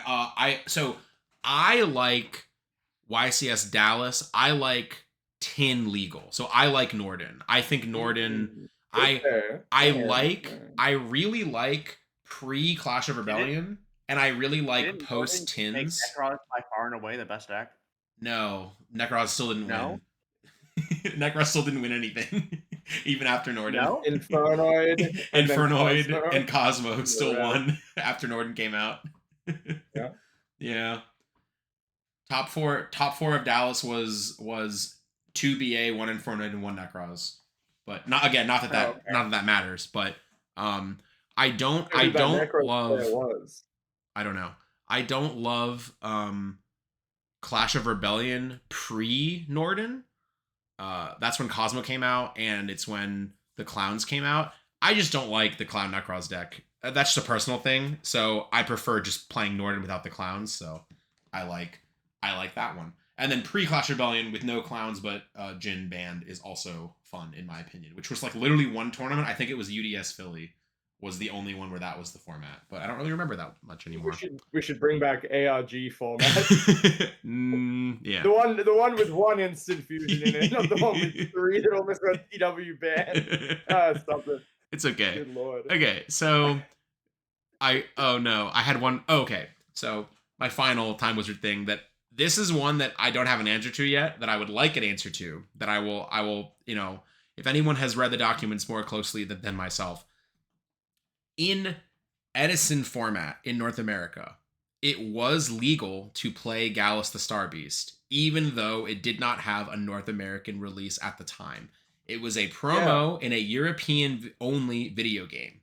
Yeah. Then, by the time 2011 Tengu Plant format happened, there had been a change in policy, and cards were not legal unless they were released in that region. And it retroactively made Gallus not legal in North America, which may be one of the only instances of that happening ever, of a card being like retroactively unreleased. And then it got a reprint in Legendary Collection GX, and then it was legal everywhere. So Edison, as played with Time Wizard rules, Gallus is legal because it was legal at the time in North America. Gallus under time travel rules, I don't think Gallus is legal because under current policy, cards are not legal unless they are printed in that region. In 2011, if you play the 2011 or the 2010 card pool of Edison with current Yu-Gi-Oh policy, Gallus the Star Beast is not part of the North American card pool. Well, I raise you another point. Hold Who up. cares? Yeah, that is a big one. That is a big one. I'm currently messaging you a bunch of bad words. If you go on the official website and you go to the database and you type in Gallus the Star Beast, I'll have you know that Gallus the Star Beast actually came out in 2008 in the GX Tag Force 3 bundles, according to the database. That was a Euro only. That was a European only game. Yeah, no. However, if you go on the database, it does not differentiate, and it'll tell you 2008, and we go off the database. Enjoy. Okay, so if I say Link Karibo and it says Shonen Jump, you don't care that it wasn't out in Europe yet? Nah, because like that's you have to go with it, right? Like this is the whole issue with like Time Wizard. Yeah, I know. You need to pay someone to go through and be like this one employee who is probably just there for like data entry, and then someone gets a support email and it's just like it's the same guy again. The guy asked It's me the to differentiate same guy European again. and American editions of the game, Yeah, and he won't stop. Can you please enter that into the database? And then you look at it, and it doesn't look right. Like, this is what you want. That is what I want. This guy who has No. not played Yu-Gi-Oh at all, like getting 100 emails a day about this. No, Oh no, my but God. no, but all right, no, but actually though, seriously, I do want that. I do think it's important to have that documented. Oh no, I think it's want it. I important. want it too. I think it's important to have that The kind of problem- stuff documented while we still remember, while we still can. Because in 20 So years, if Yu-Gi-Oh still I exists, agree. who is going to remember that Tag Force 3 was a Europe exclusive? Who? And more importantly, who will care if not me? That is yes. That is. You're gonna look that back up 20 years from now. Yeah. No, I think the problem is like we didn't keep track of it because of all the bullshit that came before it. Like it Yeah. wasn't like a Magic the Gathering sort of fiasco of like, well, who's been there from the beginning? This person, this person, this person. Like it's all extrapolated from that, and like it's not been 20 people dipping their hands in one thing. Like well, it has been, but not to the same extent. Where like information just gets lost in the shuffle. Yeah. And you never have like a definitive. Look at the main website and how many times they've changed it and how many things have just been lost to time. Yeah. And the fact we have to use Wayback Machine for stuff. Not which- even like an Upper Deck website. Like literally Yu-Gi-Oh! -card is like Yeah. there's no like database or archive for it. Like it's gone. Which Like also you literally cannot like find anything. they redid the event coverage site and images are broken. So if Yep. you go back and you look at feature matches now from like 2015, 2016, 2017, 2018, you know, whatever, the feature matches are still there. So all of it's still documented, but the image links are broken. On mobile at least they're broken. I haven't actually checked on I'll check right That's now like on desktop. the big thing I mean though, it's like there's no real preservation of like game history. Yeah. Like not to the extent I think people want it to be. Like there's little things that they do that I kind of get a smile over, like the little Hall of Fame page they had on like the official website with all like the YCS winners and stuff. Like I thought that's cool, right? That's a thing a lot of people don't actually talk about, and that's like comparable to like the Yu-Gi-Oh wiki that has like people's tops and like deck lists and shit like that. It's like a nice little thing, like shows people's accomplishments, and it's all condensed and like you can just click it and see it. Okay, And so you can do the same. They sort of do the same thing for ban lists now, where you can click, you know, when was this ban list, and that's sort of like what was on the wiki. Like, how would you find an old ban list? You go to the wiki and then have a little thing, and there'd be a tab, and you do all that bullshit. It's like slow transition, but they don't. It's not even like giving them credit. They don't have access to like half the Yeah. information. Like they don't want to. They can't get approval to publish. Like, hey, we could just use this like wiki page. Like, no, you cannot. yeah, so all of Someone's rolling in the grave. all of the images on the coverage site, the images that used to be embedded in the articles are no longer there. There are just hyperlinks you have to click on to like redirect you to a different page with like a really tiny low quality image. Yeah. It's very bizarre. We're still geo-blocked, right? Like a bunch of countries in Europe still can't access the. Oh, I didn't know that. That's bizarre. All right. It is absolutely hilarious. Yeah. Well, I have to use a VPN to read the standings that events. okay. Yep. Whoops. No, it's like it's no, I know. Awful. Yeah, that is great. kind of bizarre that Yeah. that is the case. It happens. Well, that I think is all I got on this Time Wizard time travel stuff, and I'm not even sure if I don't think my opinion was very clear because I guess to summarize, I understand what they're going for. I think the execution has still been very flawed, and everyone is mad on every side, and I get it, and I sympathize, and I am, and I empathize, but at the end of the day, this is a decision they're making, I guess. So the biggest takeaway has to be, what were you doing before they started supporting the old formats, like pre-2022? yeah, You were playing them for fun. You were playing them through third-party events, and like you guys were enjoying it. And now Konami gave you something that did not exist for what we could say 12 years, right? They gave you support. And you're not happy now that you can't play the format that existed in 2010 that you've been playing for the last, again, 15 years. Like, I guess like, I can understand why you could be upset, but surely like it's not that big of like a difference compared to where you're at before. And if anything, you should be happy that you can welcome formats like Hat into the fray. Like, not to say it's ideal, but this is the only way to streamline it for everyone. Yeah, I think my within their means. It's not to say like, oh, Konami could do this in 6 months. Yeah, if they like paid everyone, as much money as humanly possible, like to compile all of the the information from countless formats over time. Because if you do it for Edison, like you can't run Edison for another 10 years. You'll have to do it for other formats, and then you'll have to document everything. Japan would have to okay the budget for anything like that, and Japan would just say no. No, that's what I mean. Like, it's just like it's not feasible to do something like that to not actually like gain anything on Konami's end, right? Like, looking at unique IDs, I doubt more than 10% like brand new IDs. If you look over like the entire tenure of Yu-Gi-Oh, I think maybe 10% of the people playing Ultimate Time Wizard are new players that'll like spend money and have to spend like I'd say money less, in current to get into the probably game. fewer than 10%. Probably, yeah. I feel like 10 felt like a generous number. Yeah.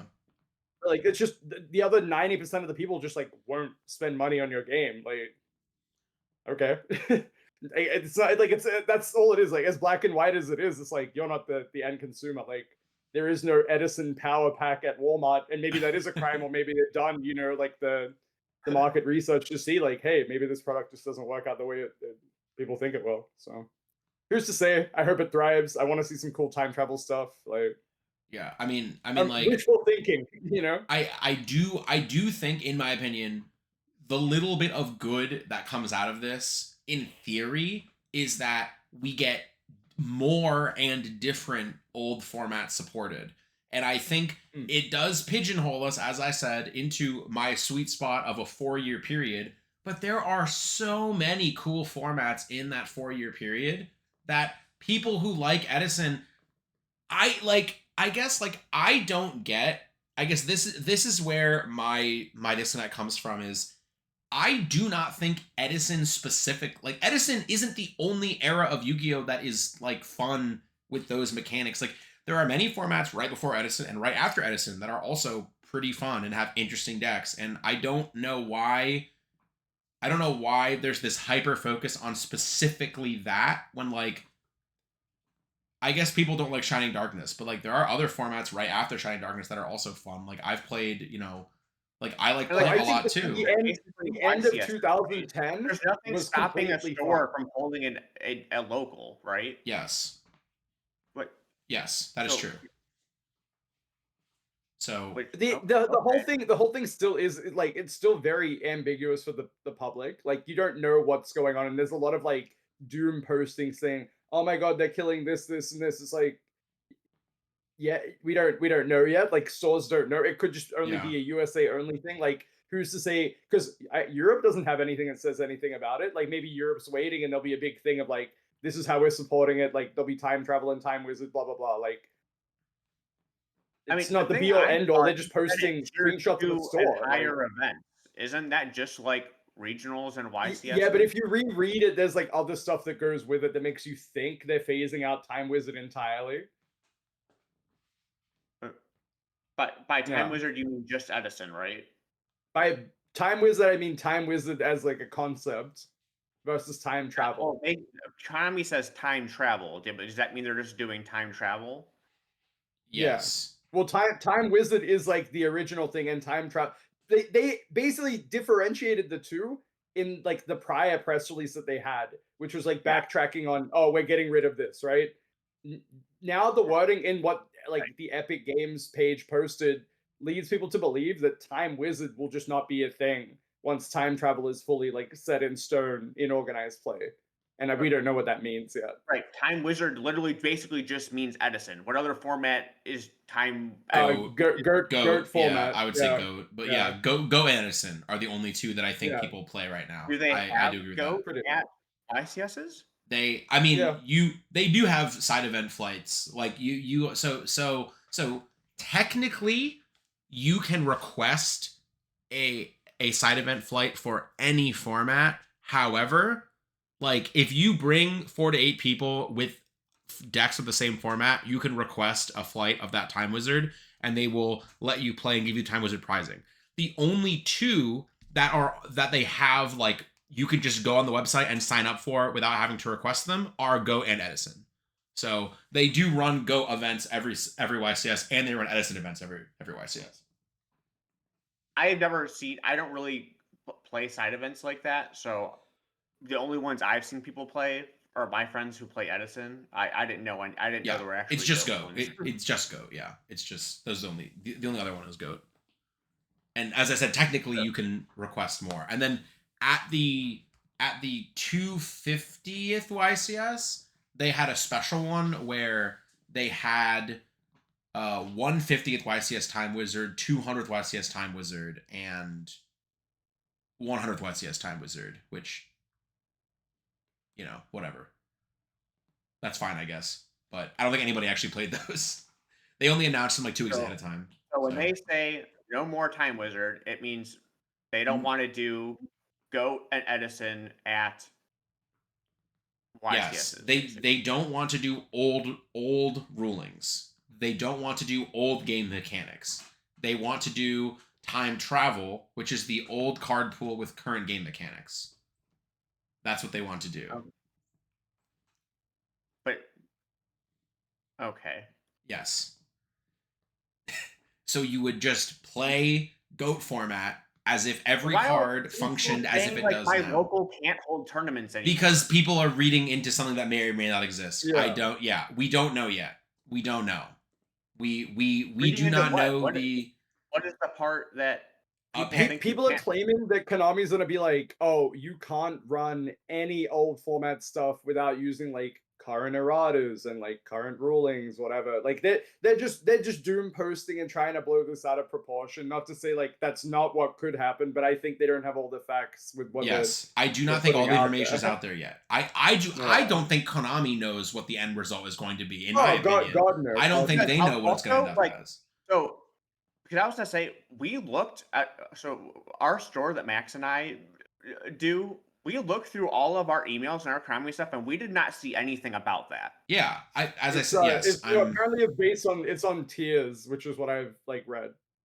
So Epic is like a tier 2, like USA OTS store or something, and they get like special treatment, and that's why they had the information. Well, no, I think it's because they do regionals. I'm pretty sure is what. Yeah, that's also probably. Yeah, I just watched a so their email probably said, "Hey, you can't hold." Or there won't be any more Time Wizard at regionals, or I said YCS, but like so that is my understanding and interpretation of it. That would make more sense. Yes, that is my understanding and interpretation of what people are talking about is, and just based on the FAQ from the WCQ, at premier events they will not have Time Wizard anymore. They will only have time travel, and as I explained, I think that's because truly it is not possible to have a consistent Time Wizard experience at these events, because how do you possibly have a judge who judges now who's, you know, like, it's really, really, really difficult to find judges for Time Wizard because technically there are no official ruling resources that Konami would allow you to use or whatever. And I get why at premier events they wouldn't want that anymore. However, at locals, if your judge is okay with it and everyone's fine, I don't think there's an issue. And again, from my understanding, they're only phasing out Time Wizard at tier 2. At my store, yeah, I'm going to do it. Like, yes. What the fuck? Yes, that is my understanding as well. My understanding is that there's no issue with locals. It's just the premier events will no longer have them, which is fine in air quotes, I guess I'll say. Like, whatever, you know. And as I said, I think I think time travel can still be good. There are still good formats where I don't think the updated mechanics change anything. We still have a 4-year sweet spot of formats that are good and formats that are a decade old at this point.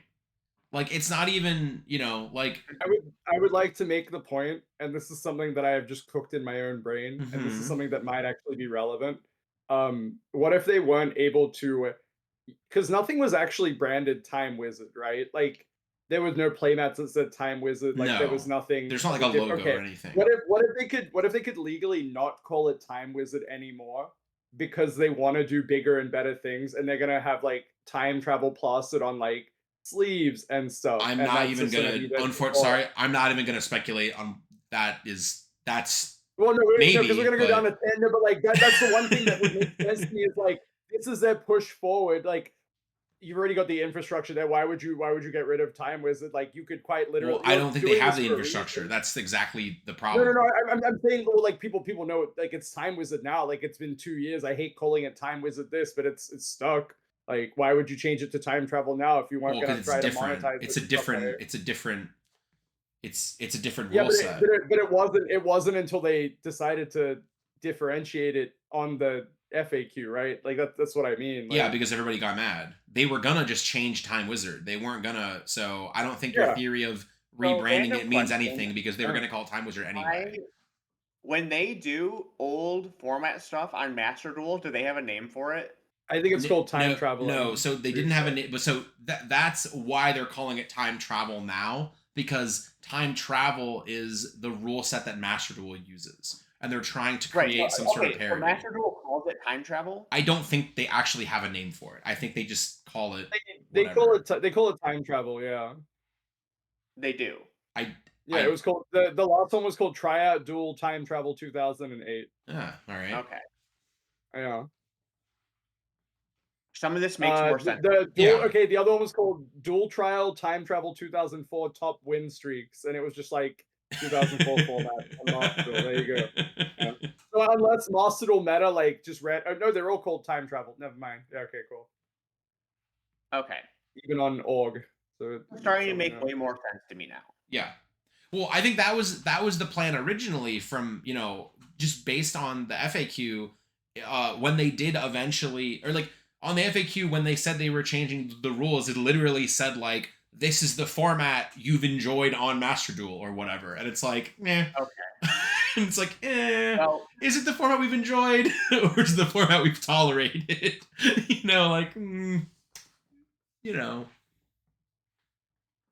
But I mean, that is sure. Yeah, that's why it's called that, I guess. Well, more so,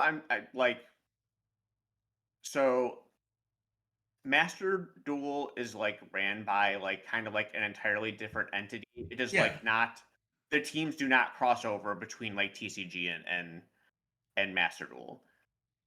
But I can imagine Japan going, hey, look at this thing where thousands of people play this Master Duel event where they play old Yu-Gi-Oh formats. I mean, brand consistency is important, right? Like having your brand be consistent across all platforms is something that matters no matter what, I feel. So yeah, but more so it's just like, hey, look how many people did this. Because there's so many people that did this, yours should be the same. Yeah, I mean, yes, I understand where that thinking originates from, and that is probably where it originated from. But also, we, the three of us, exist in the real world and know that people don't, and know that there's really no comparison to that, unfortunately. Like, I would be shocked if anyone who's ever entered an Ultimate Time Wizard Edison even has Master Duel on their phone. Like, I just don't think absolutely. It's, yeah. But, but I 100% can see it, literally Japan going, hey, you have to do it this way because it's popular on Master Duel, meaning a lot of people like it. Yeah, so something that would be super interesting that, like, I don't know how this could possibly be the case, but I would be fascinated to see if, like, what if there is, like, an uptick in the old formats because newer players who play current format are like, oh, now it's current rules, I'll try that. Like, I wonder if locals could be sent like demo decks of like old format time travel with like updated card text of these cards that change. Like, you get sent an Edison demo deck and it like has a Rotted Future Fusion or something. And then it's a time travel demo deck, and like they run events there. I wonder if that's anything. Giving someone that demo deck and someone throwing it in the trash. There would be a video of that for sure. You're right. You're right. There would be a video of somebody throwing that deck in the trash, unfortunately. But anyways, I wonder if that is anything. Because one of the reasons the like I've played the Master Duel time travel events, and do you know why? Because you can click on it and you can say rental deck. I don't have to build my own deck. Yeah. I don't have to spend gems, which I guess in this case, gems of the real world money to make a deck for this format. I can just I 100% click a only play button those events with the rental loaner decks. 100%. Yeah, I can click it, and if I could, I'd probably show up to an Edison locals or an Edison, not an Edison one maybe, because I do actually own my own Edison deck, but I'd probably show up to like a random old format that I've never played before if I was provided a rental deck. I think that would actually be something that I would find enjoyable. Is if they were like random format, like picked out of a hat, like 2009. Here are some decks you can borrow, and maybe they would even literally say like demo, like not like they wouldn't be like official TCG reprints, like they would be like proxies essentially, or not but you know what I mean, like they would have like demo on them, and like you couldn't to disincentivize like just the stores just taking them or whatever, you would have loaner decks that you would run these events with, and I feel like that would be something, and that would be an interesting way to advertise, and then it would be its own thing, right? That way you wouldn't be playing, you would be able to do something like that because you're playing current rules. It would be a quick, easy thing to learn, and you could have newer players playing, and you could just read these simpler cards, and they'd have the current effects and the current rules. And these people who've never played those old formats wouldn't be constantly comparing them to how it was back then, right? They'd just summon their exiled force, and their opponent would Book of Moon it, and they'd put it face down. They wouldn't go, well, actually, actually 2005, I would have called priority, and this wouldn't have worked. It's like, shut up. Like we're just. I mean, I definitely know that it's I mean, I am ancient now. Yeah. And so many of the people who play Yu-Gi-Oh! Around me are, between the ages of 18 and 25. And so a lot of those people did not get to experience those formats. Yes. And I have seen them with, someone who's like, maybe closer to my age come up with their Edison decks, and then they will try to play with them, and they just have no idea what they're talking about, what priority is. Yes. And so, I mean, I can understand that aspect, I remember living through people summoning Mobius and saying priority and pointing it to back Oh my God. Oh my God. You're When people would summon Breaker, the Magical Warrior, and go priority, I'm like, priority to what? Breaker? The counter? Breaker priority is my favorite. Like, no one knew how Breaker worked. This could be another 20-minute talk about how dude, the Breaker one was heinous. There was like a whole person. Oh my God, dude. Yes, explaining Breaker to like someone in 2005, they just go, nah, priority, and you just be like, yeah, I guess, and you just walk away. Like, God. If you read Destruction Breaker here, what happens? Oh my God, my head is exploding. To be fair, I still have to look that one up every time. I still don't remember how Breaker Ring works, or like when it's good to do it or not. Like I still don't remember. But opportunity to do it at 19, unless your opponent has brain damage. Yeah, so the person who has Ring basically can choose which one they want, right? No, you can never do it at 19. There's no opportunity to do it at 19. Oh, okay. Oh, yes, there is. Yeah, there sure is. Yeah, there is. Nah.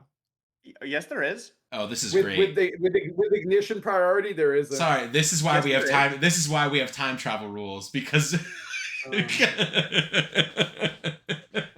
this is great. What if their opponent doesn't use priority after you get the counter? That's what I said. I said if your opponent has brain damage, then he can always do it. That doesn't matter. Okay. Okay, great. So I can get into like, do you want the Sniper one? The Sniper one is the craziest one where if you miss the die roll, you get priority. Oh no, I do know that one. That one is the best. That one is What was the last crazy. thing to happen? I didn't roll the die properly. Very good. Yeah. Next one. Yeah, that one is crazy. Yeah, I do enjoy the Snipe Hunter one, but that is, again, that's something that, like, try to explain that to somebody. They'll be like, "You old man, get in the home." Like, that's, you know. No. I agree with you. I truly, when I was in maybe like my second or third year of playing Yu-Gi-Oh, and I knew all the rules like this, like when I knew all this stuff now, when I tried explaining it to newer people, it literally felt like I was cheating because I was like, this is nonsense. Like what I'm telling this person is nonsense, but it is literally how it works, and it's crazy. So nowadays the rules make more sense in my opinion and are more consistent, and that's a good thing. But yes, I do understand. Anyways, so that's what I do for time travel. Is I would just send the locals demo decks to play formats. I again, this would be a project like somebody would have to come up with the deck list. Somebody would have to do it, but like they have Rivalry of Warlords. You were literally saying, you were talking about Rivalry of Warlords, but for like older formats, which I would actually welcome. Like that's what I'm saying. Is neat, it would just be Rivalry of Warlords, but it would be older formats and it would be time travel. And you know what? Actually, started at YCS's. You already have Rivalry of Warlords. You already make decks that are like watered down versions of current decks to get people familiar with new archetypes. Make Rivalry of the Time Travelers. Like just make these, maybe even trimmed. I mean, I don't really think you need to trim down. I think you could even just net deck decks that topped events. Obviously they'd function differently because of the new, maybe you would replace the updated card text cards. Like maybe you would replace Brain Control with something else or something like that. Other than that, probably I think you could just do you want to do a fun like process here that probably won't take that long? I will agree with your idea. If you can name 8 decks, like pick a format, name 8 decks that you would put in this program, and I think that would definitely sell me on it. Name a format. Name a format and then pick 8 individual decks that you think would be viable in like that tournament setting. Sure. I think Hat is the easiest one in my opinion, because those decks I think are all pretty straightforward. And I do think Hat format I could name like 20 decks. Yeah, exactly. Yeah, Hat I think has Mermail, Dragon, Spellbooks, Boojins, Girgia, the actual Hat deck, Fire Fist, and what's an 8th deck that I would consider? You could even just say like Constella, like all the other. Constellar, Harpy, Constellar, Harpies, Evil Swarm, Mirror, and that. I think I think maybe so. Like my idea for this would actually probably be going a little simpler than that. Maybe even like 2007, 2008 ish, and I wouldn't have 8 distinct archetype decks. I would just have like pretty similar decks with like some minor changes. I wouldn't make 8 mirrors, but like.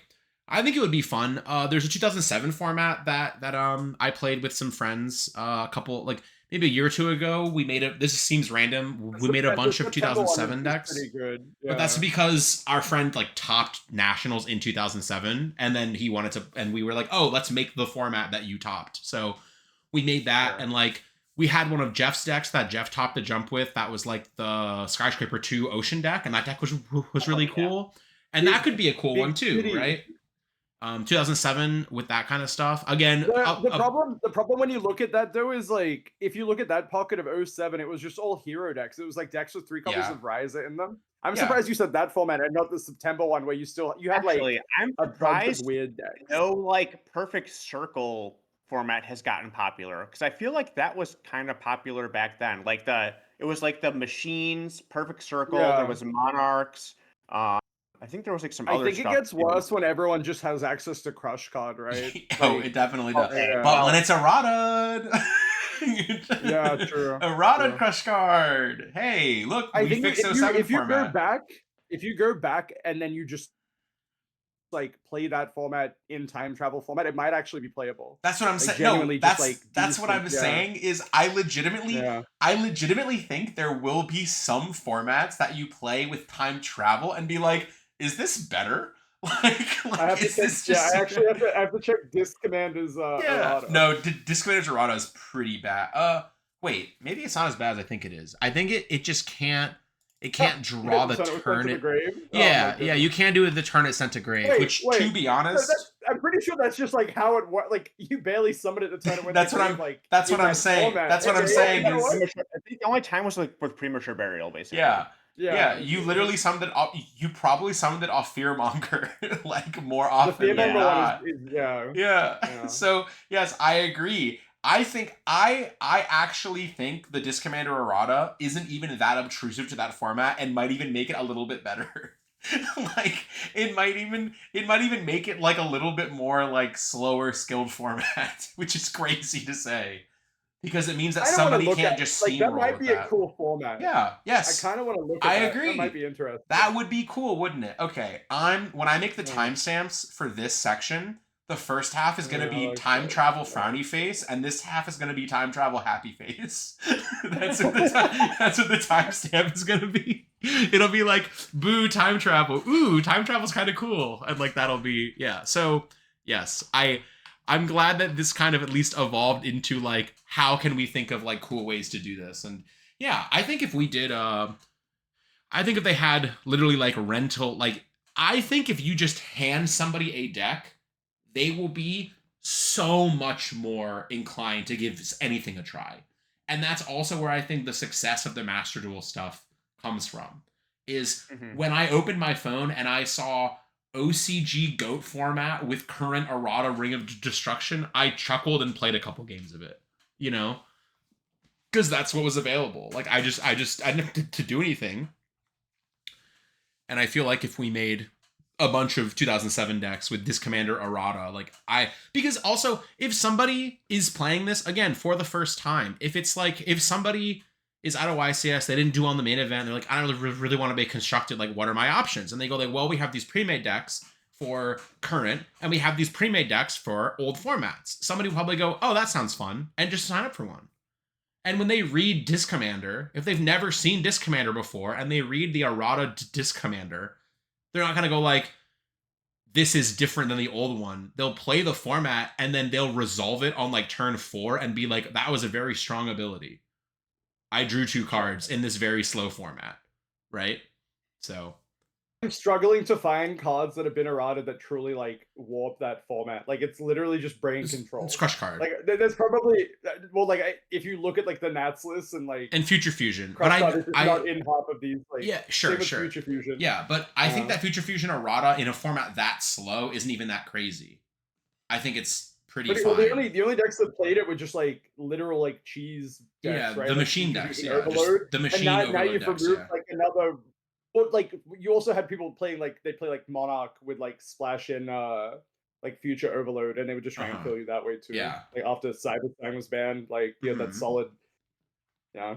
I think this could be a format to look at if you want to make it better with the introduction of the erratas, honestly. Like just looking at the card pool, it seems like it'd be very fun. You have like all of these really like nice-ish cards that you don't actually get to play as often. You can play 3 copies of your card trooper. Yeah, I was gonna say this is also this is the infamous troop dupe. Although if you actually look back at it, most decks didn't do that. Like most decks played trooper. Most decks did play trooper. Trooper was very strong. Most decks played 3. Most decks played 1 or 0 machine dupe. So like that's just it even you can have the errata on like DMOC as well. Yeah, which is just awesome. Like I don't think it's so DDT. I need to play this. I think it could be cool. I actually might see how expensive it is to put together some low rarity versions of these decks, and I might just build some and try to have because like I've built this format before, so we have most of these cards. We probably still have most of these decks put together. I would just need to make some slight adjustments due to the rules changes, but yeah, I think this is probably my jumping off. I think this would be my jumping off point for like selling somebody on the merit of time travel existing. It's just an alternative way to play the game, right? Yeah. So very good. That went on way longer than I thought. That time travel thing, but I am very, very, very glad that we ended on a somewhat positive note of finding some, some fun stuff. So I think we're at almost 2 hours. I think we're going to call it for this one. Yeah. I'm Thank awake you. just in time to get a Yeah. McGriddle. I had a great time. Yeah. Dude, do you have the chicken wraps or whatever there? We've had them, but like they didn't take them away from us. But apparently, your Oh my chicken wraps god, have we like got them bones back in and them I or was so something. happy. I do not eat McDonald's at all, ever, ever, ever, ever, and I said I would only ever eat it again if they bring back the snack wraps. We instead of the well, we have the apple pie now, but we have like a chocolate custard apple pie, and then we have we have the McGriddle, which is like I think probably the second time in like 30 years of my existence that I remember it being at McDonald's, and they're just so good for no reason, and I hate myself. Anyway, All right. that's enough Thank you all for McDonald's talk. listening. And we'll see you next time. Oh Bye. man.